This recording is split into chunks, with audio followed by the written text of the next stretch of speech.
Have you ever wondered why some people stay calm under pressure, connect easily with others, and seem to bounce back quickly from stress or failure? It's not always about IQ. It's not just knowledge or talent. What you're seeing is emotional intelligence.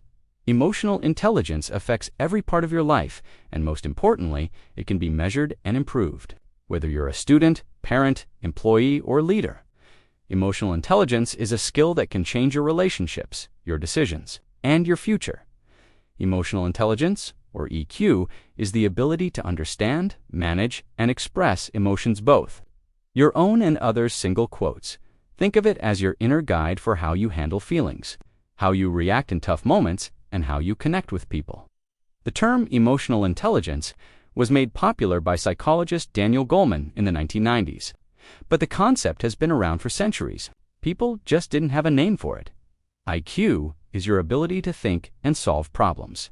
EQ is your ability to feel and connect with others. Both are important. But EQ is often the difference between success and failure in real life.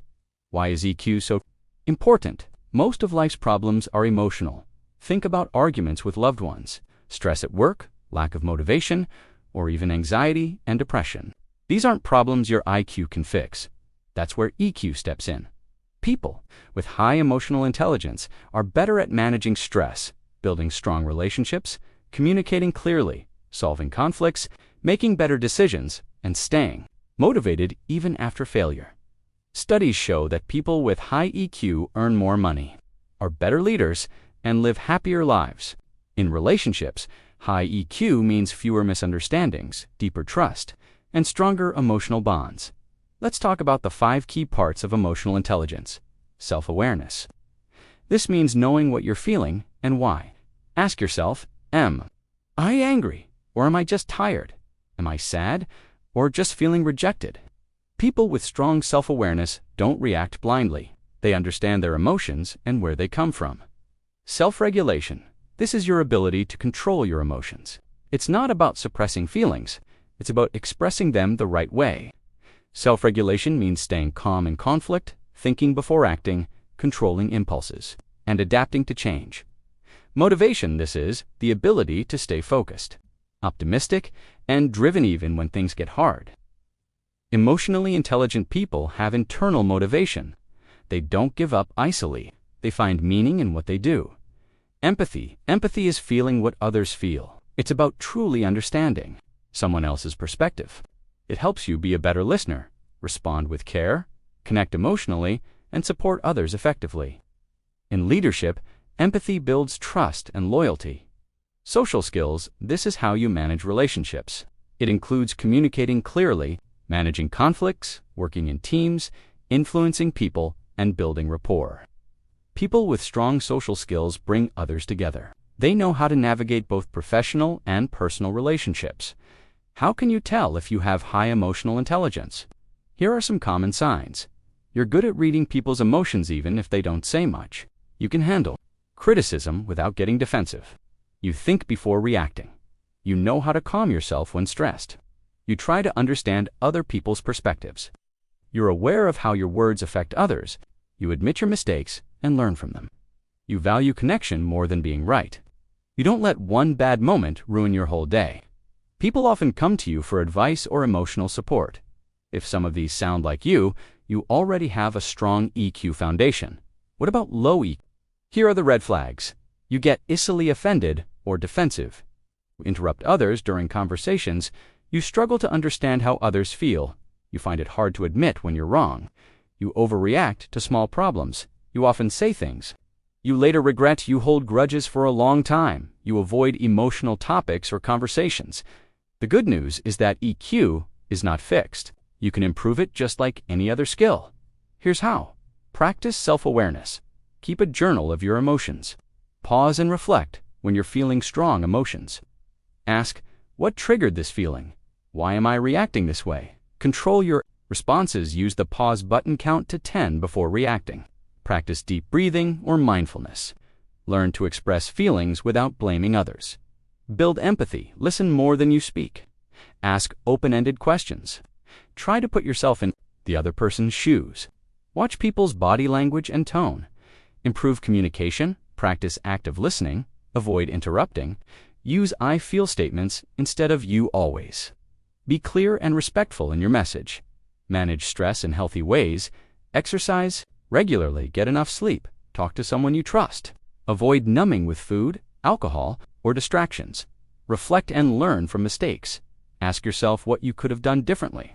Don't dwell, use every mistake as a lesson. Apologize sincerely when needed. How does emotional intelligence show up in daily life?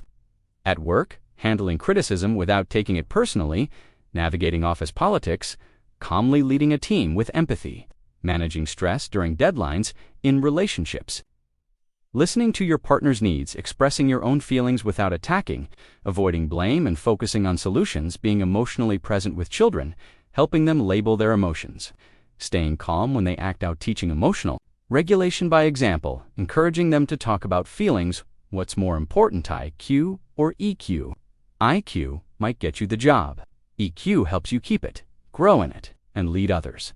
Studies show that 90% of top performers have high EQ, not necessarily the highest IQ.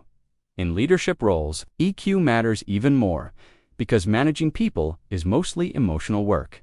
Can you measure EQ? Yes, some popular tests include EQI, Emotional Quotient Inventory, MSCEIT, Myers-Saliva-Caruso, Emotional Intelligence Test, self-assessment quizzes available online. These tests look at how well you identify, use, understand, and manage emotions. But the best measure is how you behave in real life. Do you listen when others speak? Can you calm yourself under pressure? Do you show empathy? Can you build and maintain healthy relationships? Let's bust some myths about emotional intelligence. Myth: EQ means being nice all the time. Truth: EQ means being honest and respectful, not a people-pleaser. Myth: you're either born with EQ or not. Truth: EQ can be learned and developed at any age. Myth: emotions don't belong in the workplace. Truth: emotions are always present. EQ helps you manage them professionally. Myth: high EQ makes you weak. Truth: it makes you strong. It takes courage to face and manage emotions. Now, real-life examples: a doctor calming a panicked patient, not by being clinical, but by offering reassurance and trust. A teacher helping a shy child open up, not through discipline, but with empathy and encouragement. A leader handling layoffs, not through cold emails, but by speaking to each employee with compassion. EQ shows up in the way we treat others, especially in difficult moments. Emotional intelligence is not about being emotional. It's about being smart with emotions. It's about knowing when to speak and when to listen, when to push and when to pause. It's the hidden strength behind strong relationships, effective leadership, and inner peace. And the best part, you can build it. Start small, reflect more, listen deeper, respond with care. Ask yourself again, do I have emotional intelligence?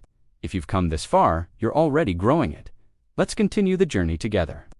Thank you for watching.